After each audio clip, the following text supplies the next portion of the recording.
শাস্ত্রীয় সঙ্গীতের গুরুত্ব কোনোদিনই বেশি ছিল না, কিন্তু লতা মঙ্গেশকর থেকে আশা ভোঁসলে থেকে মান্না দে থেকে সবকিছু এই সঙ্গীত শিখেই বড় হয়েছে। কাজেই এটা খুব স্বাভাবিক ব্যাপার যে মেলায় সবথেকে বেশি বিক্রি হয় পাঁপড় ভাজা, সেটা কিন্তু কস্টলি ফুড নয় বা হেলদি ফুড নয়। কাজে পাঁপড় ভাজা দেখে কিন্তু আপনি চমচমকে ভুলে যেতে পারবেন, ভোলা উচিত নয়। পাঁপড় ভাজা নিশ্চয়ই পপুলার হবে, কিন্তু সব সাবজেক্ট পপুলার হলেই ভালো তা নয়। মেসেজ আছে যে আশা ভোঁসলে আমার কাছে শিখতে চান, এসব কথা কি পাবলিকলি বললে ভালো হবে? আমি আমার থেকে আলাদা করে শোনাতে পারি।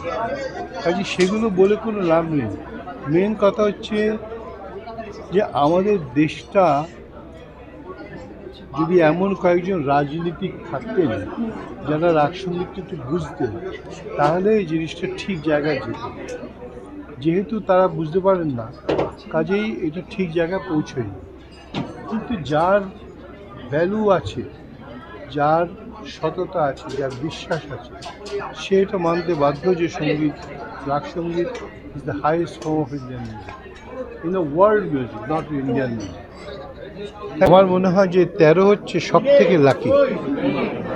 আর এবারে সম্মেলনটা একদম নতুন করে হচ্ছে, অনেক নতুন ধরনের শিল্পীকে আমরা শুনতে পাচ্ছি এবং রাগ সঙ্গীতের মাধ্যমে আমরা ভারতবর্ষকে চিনতে পারি। সেই চেনার কাজটা আমাদের স্বর সম্রাট অনেকটা এগিয়ে দিচ্ছে এবং আমার মনে হয় এই সমস্ত মানুষকে এটা শোনা উচিত, শুধুমাত্র জানতে যে ভারতবর্ষ কী সেটা জানবার জন্য এই সম্মেলনটা অত্যন্ত প্রয়োজন মানুষের সঙ্গে। আমি সবাইকে অনুরোধ করব যেন ওরা আসেন এবং প্রতিদিন এই শিল্পীদের শোনেন এবং আমাদের দেশের সত্যিকারের শ্রেষ্ঠত্ব বুঝে যান। এটি যেন আমার হাতে প্রায় মানুষ, আমার ছোট ভাই এবং ওর প্রথম রেকর্ড থেকে প্রথম বিদেশ যাত্রা সব আমার হাতে। খুব ভালো লাগে যে এতে যেন একটা শ্রেষ্ঠ জায়গায় পৌঁছেছে।